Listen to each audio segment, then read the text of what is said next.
Dr. Ethan Morse had been invited to the Grand Celestial Ball hosted by the Valtheen Empire as part of the human scientific delegation, an honor he'd accepted despite having exactly zero interest in formal diplomatic functions.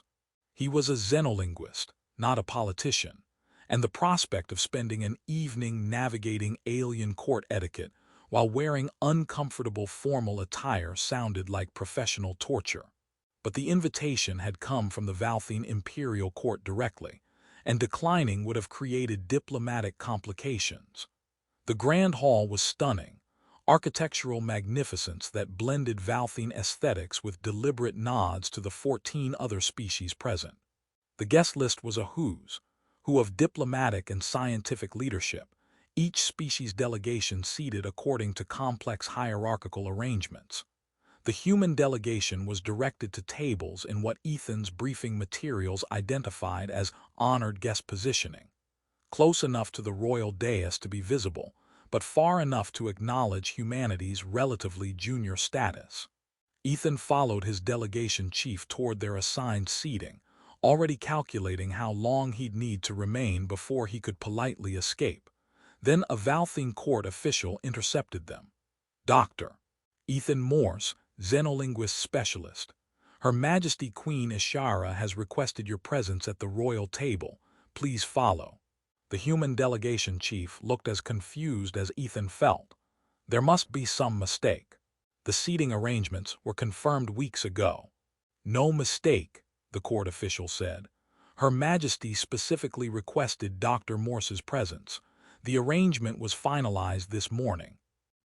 Ethan found himself being escorted toward the royal dais, where Queen Ishara sat in elaborate ceremonial attire that somehow managed to be both magnificent and slightly uncomfortable looking.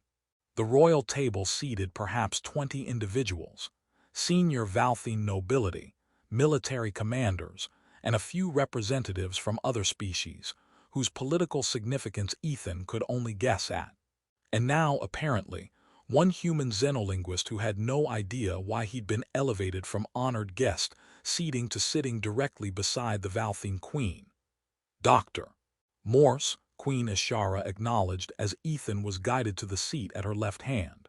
"Thank you for accepting my invitation." "Your Majesty, I'm honored, though I confess I don't understand why." "You're wondering why a xenolinguist with no political portfolio has been seated at the royal table," Ishara said, her expression unreadable behind formal composure. "The answer is simple. I read your publication on Valtheen historical linguistics and found it the most insightful analysis of our language evolution I've encountered from a non-Valtheen scholar. I wanted to meet the human who understood our linguistic development better than most of my own people." "I thank you, Your Majesty. That's unexpectedly generous praise." "It's accurate assessment, not generosity. Your work on how Valtheen syntax reflects our cultural prioritization of collective harmony over individual assertion was brilliant. I wanted to discuss it with someone who actually comprehends what they're analyzing rather than simply performing academic courtesy." Ethan sat down, his confusion shifting into genuine curiosity. A queen who'd read academic linguistics papers and wanted to discuss them at a formal ball. That was decidedly not in any of his briefing materials. The ball proceeded with formal magnificence, elaborately prepared food, ceremonial toasts, carefully orchestrated entertainment. Through it all, Ethan found himself in sporadic conversation with Queen Ishara, discussing linguistics, cultural evolution, and the fascinating ways language structure revealed underlying social values. "Your analysis of how our formal honorific system creates implicit hierarchies, even in supposedly egalitarian contexts, was particularly insightful," Ishara said during one entertainment interval. "Most scholars note that we use complex honorifics, without understanding that the complexity itself reinforces social stratification." "It's a common pattern across multiple species," Ethan replied, his academic comfort zone making him forget briefly that he was discussing linguistic theory with a ruling monarch. Language always reflects and reinforces power structures, even when speakers claim egalitarian values. The gap between stated ideals and actual linguistic practice reveals a lot about how societies actually function versus how they present themselves. Are you implying Valtheen society is hypocritical about our egalitarian claims? Ishara's tone was neutral, but Ethan suddenly remembered he was critiquing the social structure of an empire to its queen. I'm observing that all societies, including my own, demonstrate gaps between ideals and implementation. Valtheen culture is no more hypocritical than human culture. You're just more sophisticated about encoding the hierarchy in linguistic structure rather than formal law. Diplomatic answer, Ishara observed. But accurate. We do encode hierarchy linguistically while claiming to have eliminated formal caste systems. It's social control that's harder to challenge because it's embedded in how we communicate rather than written in codes we can reform. She paused. You're the first person to observe that to me directly in. I honestly can't remember how long. I'm sorry if I overstepped. You didn't.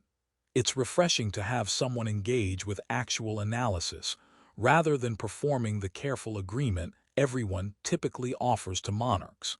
Ishara's expression shifted slightly, something that might have been genuine smile beneath formal composure. Do you know what the worst part of being queen is, Dr. Morse? I imagine there are many difficult aspects. The worst part is that everyone performs for you. Every conversation is calculated. Every interaction is strategic. Every relationship is fundamentally about my position rather than about me as person. I've been queen for 11 years, and in that time I've had exactly 0 conversations where the other person forgot they were talking to a monarch and just engaged with what I was actually saying. Ethan understood the isolation of authority, where every interaction becomes political performance. That sounds exhausting, he said honestly. It's necessary. Monarchs don't have the luxury of unguarded interaction. Too much depends on maintaining appropriate authority. But it's also profoundly lonely. Ishara looked at him directly. Which is why I seated you here. Because your academic work suggested someone capable of engaging with ideas rather than just performing diplomatic courtesy. I wanted one evening of actual conversation, rather than careful political theater. The admission was unexpectedly vulnerable. I appreciate that more than I can appropriately express, Your Majesty. Though I should warn you that academic linguists are terrible at remembering to be appropriately deferential when we get engaged with interesting theoretical discussions. Good, Ishara said. Deference is what I get from everyone else. From you, I'd prefer genuine engagement. They continued talking through subsequent courses, the conversation flowing in ways that made Ethan forget the formal setting, the political significance, the fact that he was discussing linguistic theory with someone who ruled 17 star systems. Then it happened. During a particularly animated discussion about how language acquisition patterns revealed cultural values, Ishara laughed, genuine, unguarded laughter at Ethan's observation about Valtheen children learning formal honorifics before learning their own names. The entire royal table went silent. Ethan felt the weight of dozens of eyes suddenly tracking the interaction, felt the shift in atmosphere as nobility and dignitaries processed the unprecedented sight of their queen laughing with unreserved spontaneity at something a human said. Ishara's composure snapped back immediately, her expression returning to formal neutrality. But the moment had happened. The careful diplomatic performance had cracked, and everyone had witnessed it. The remainder of the ball proceeded with meticulous formal correctness, but something fundamental had shifted. Ethan could feel the attention from other tables, could see the careful observation from Valtheen nobility trying to assess what the queen's unguarded laughter meant. Ishara maintained perfect royal composure for the rest of the evening, but Ethan noticed small things. The way she positioned herself slightly toward him during subsequent conversations, the genuine interest in her questions about human linguistic development. When the ball finally concluded, Ethan expected to be escorted back to his delegation and never interact with Queen Ishara again beyond formal diplomatic contexts. Instead, as guests began departing, Ishara's personal aide approached with a quiet message. Her Majesty requests a brief private audience before you return to your delegation quarters, if you're willing. Ethan followed the aide to a smaller chamber adjacent to the Grand Hall. Ishara was there, having shed some of the most elaborate ceremonial attire, looking somehow more approachable despite still radiating authority. "Doctor Morse, I owe you an apology," Ishara said once they were alone. "An apology, Your Majesty, for putting you in an awkward political position by laughing so openly at your observation. I'm certain you noticed the reaction from my court. They're now analyzing what that moment means, whether you've somehow achieved special favor, what political significance should be attributed to genuine amusement." "I noticed," Ethan admitted, "though I'm not entirely sure what it does mean." "It means I forgot myself," Ishara said. "For approximately 3 seconds, I wasn't performing as queen. I was just someone enjoying an intelligent conversation. That's not supposed to happen in formal settings, and certainly not visibly enough that the entire royal table witnesses it. Should I apologize for causing?" "You didn't cause anything. I made a choice, albeit an instinctive one, to respond genuinely rather than maintaining appropriate formal composure. The consequences are mine to manage." "What are the consequences?" "Politically, probably minor. My court will speculate, diplomatic delegations will recalibrate their assessments of human significance. Personally," Ishara paused. "Personally, it was the first genuine moment I've experienced in formal setting in longer than I can remember. And I'm not certain whether to be grateful for that or disturbed by how much I valued it." "If it helps, I wasn't performing either," Ethan said. "I genuinely forgot for those 3 seconds that I was talking to a queen. I was just enjoying discussing linguistics with someone who actually understands the theoretical implications." "That's precisely what made it valuable," Ishara replied, "and also what makes it complicated. Queens aren't supposed to have moments where they forget their position. We're supposed to maintain constant awareness of authority, dignity, and political implications. Or they're qualities that make you relatable rather than just an authority figure," Ethan suggested. "Perhaps, but relatable isn't always advantageous for monarchs. Authority requires distance." Ishara was quiet.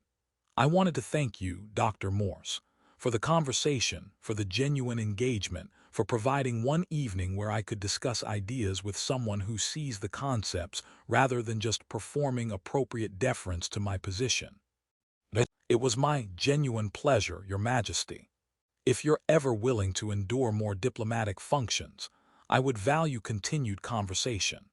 "I'd be honored," Ethan said, meaning it more than any formal courtesy.